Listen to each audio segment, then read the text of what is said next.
മോഹൻലാലിന്റെ അടുത്ത വർഷത്തെ ചിത്രങ്ങളിൽ എന്തായാലും ദൃശ്യം 3 അടുത്ത വർഷം റിലീസ് ചെയ്യുന്നുണ്ട്. L365 പേരിട്ടിട്ടില്ല. ഓസ്റ്റിൻ സംവിധാനം ചെയ്യുന്ന ആദ്യത്തെ സിനിമ അടുത്ത വർഷത്തെ റിലീസാണ്. എന്തായാലും അടുത്ത വർഷത്തെ ചിത്രങ്ങളിൽ ഉറപ്പായ മറ്റൊരു പ്രോജക്റ്റാണ് മോഹൻലാൽ ബി ഉണ്ണികൃഷ്ണൻ.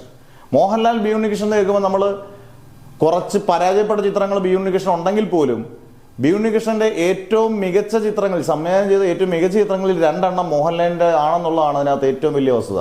കാരണം ഗ്രാൻഡ് മാസ്റ്റർ ഒരു നല്ലൊരു ക്ലാസ് പടമാണ്. അതുപോലെ മാടമ്പി അത്യാവശ്യം സൂപ്പർ ഹിറ്റായ ചിത്രമാണ്. ബാക്കി ഒരു 80% ബി ഉണ്ണികൃഷ്ണൻ ചിത്രങ്ങൾ പരാജയമാണെങ്കിലും 20% അതിനകത്ത് മെയിനായിട്ട് നിൽക്കുന്ന 2 ചിത്രങ്ങൾ ഇത് തന്നെയാണ്. അതായത് മോഹൻലാൽ ബി ഉണ്ണികൃഷ്ണൻ ഒന്നിക്കുമ്പോൾ പ്രത്യേകിച്ചും അതിൻ്റെ തിരക്കഥ ഒരുക്കുന്നത് ഭീഷ്മപർവ്വത്തിലെ തിരക്കഥാകൃത്തായിട്ടുള്ള ദേവദത്ത് ഷാജിയാണ്.